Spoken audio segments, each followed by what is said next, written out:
ఇంకో పక్క ఉమ్మడి కుటుంబాలు మళ్ళీ రావాలి. దానికి కూడా మనం ఏం చేయగలుగుతామో మనందరికీ తెలుసు. కుటుంబం అనేది ఒక భద్రత.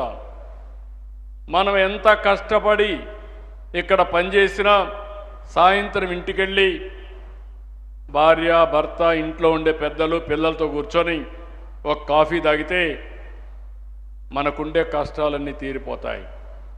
మనకేదైనా డౌట్ వస్తే మన కుటుంబ సభ్యులతో మాట్లాడుకుంటే మనకు క్లారిటీ వస్తుంది.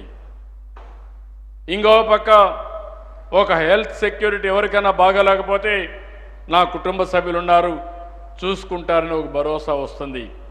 రేపు ఏదైనా నాకు అనారోగ్యం వచ్చినా ఇంకొకరున్నారు, వాళ్ళు మమ్మల్ని చూసుకుంటారు, హాస్పిటల్ తీసుకుపోతారని భరోసా వస్తుంది. ఇలాంటివి రావాలంటే మనందరం గుర్తుపెట్టుకోవాల్సింది మళ్ళీ ఉమ్మడి కుటుంబ విధానానికి, పెద్ద కుటుంబాలకి మనం దోహదం చేయాల్సిన అవసరం ఉంది. ప్రభుత్వ పరంగా పాలసీలు అవి కూడా తీసుకొస్తామని చెప్పి కూడా నేను మీకు తెలియజేస్తున్నా. ఇవన్నీ కూడా నేను ఒకటే మిమ్మల్ని అందరినీ కోరుతున్నా, ఈరోజు భవిష్యత్తుకు రూపకల్పన చేయడానికి ఇక్కడ సమావేశమయ్యాం.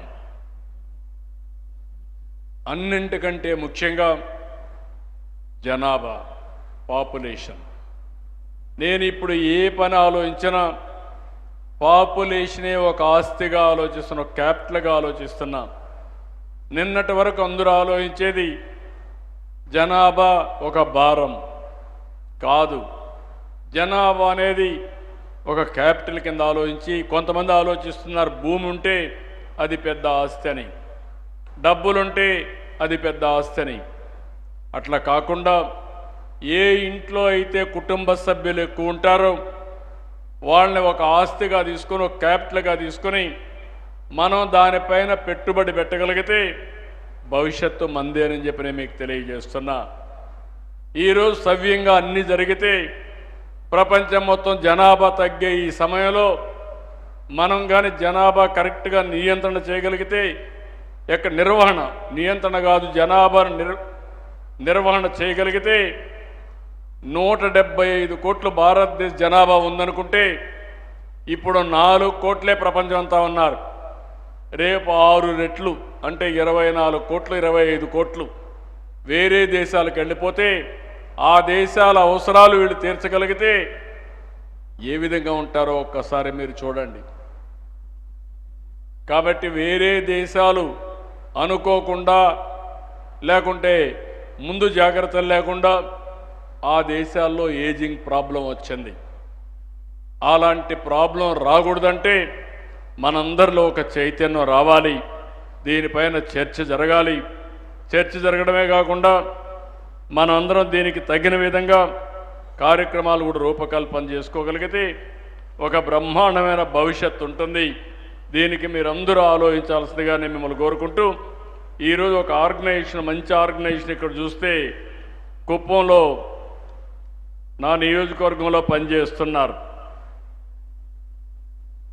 వీళ్ళు నాకు అక్కడ పోయినప్పుడు బాగా ఈ పాలసీ చూసిన తర్వాత మైనా మహిళా ఫౌండేషన్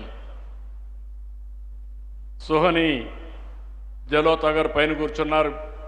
వారు చెప్పారు, వారి టీం వచ్చి కనపడ్డారు.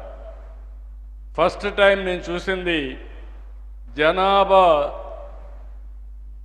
నిర్వహణ కోసం ఎలాంటి సమస్యలు ఉన్నాయో అనలైజ్ చేసి కపుల్స్ని పిలిపించి కౌన్సిలింగ్ చేసి వాళ్ళతో మాట్లాడి వాళ్ళకుండే సందేహాలు నివృత్తి చేస్తూ జనాభా నిర్వహణ కోసం పనిచేసే మొదటి సంస్థగా నేను చూసా.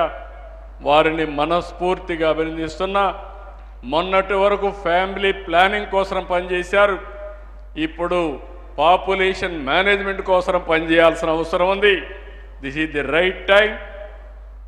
నిన్నటి వరకు ఒక లెవెల్లో పోయాం థింకింగ్ ప్రాసెస్లో, ఇప్పటి నుంచి మన ఆలోచన విధానాన్ని మార్చి మళ్ళీ భావితరాల భవిష్యత్తు కోసం, మన భవిష్యత్తు కోసం, సమాజ మనుగడ కోసం ఆలోచించాల్సిందిగా కోరుకుంటూ, మీరందరూ కూడా 2047 విజన్ డాక్యుమెంట్ వికసిత్ భారత్ ఉంది, స్వర్ణ ఆంధ్రప్రదేశ్ 2047 ఉంది. అది జయప్రదం కావాలంటే ఇది కూడా జనాభా నిర్వహణ కూడా చాలా ముఖ్యం. దానికి మీరందరూ సహకరించవలసిందిగా నేను కోరుకుంటూ, ఇప్పుడు మీకు ఏ డౌట్స్ ఉన్నా మీరు అడిగే అవకాశం ఉంటుంది. జనాభానే మన ఆస్తి, జనాభానే మన సమస్య. మనకు దానికి ఏమాత్రం కూడా నాకు అనుమానం లేదు. ఈరోజు ప్రపంచంలో మీరు ఏ దేశానికైనా వెళ్ళండి, పాష్ లొకాలిటీకి వెళ్ళండి, మీరు హిందీలో మాట్లాడండి, లేదంటే తెలుగులో మాట్లాడండి, మీరు మాట్లాడితే ఒక 50 మంది వచ్చి మిమ్మల్ని పలకరించే పరిస్థితికి వస్తారు. అది మన శక్తి. ఇప్పుడు నాలెడ్జ్ ఎకానమీలో ప్రపంచంలో ఉండే అవకాశాలను అందిపుచ్చుకుంటున్నటువంటి దేశం భారతదేశం. నాకు అనుమానం లేదు, 25 సంవత్సరాలు నీ మార్పు వచ్చింది, ఇంకొక 25 సంవత్సరాల్లో పెను మార్పులు వస్తాయి. దానికి మనం సిద్ధంగా ఉండాలని అందరినీ కోరుకుంటూ, ఈరోజు ఈ కార్యక్రమానికి వచ్చిన మిమ్మల్ని అందరినీ పేరు పేరున మనస్ఫూర్తిగా అభినందిస్తూ, మీరిచ్చిన అమూల్యమైన సూచనలకి మనస్ఫూర్తిగా ధన్యవాదాలు తెలియజేసుకుంటూ మీ అందరి దగ్గర సెలవు తీసుకుంటున్నా. జై హింద్, జై జన్మభూమి.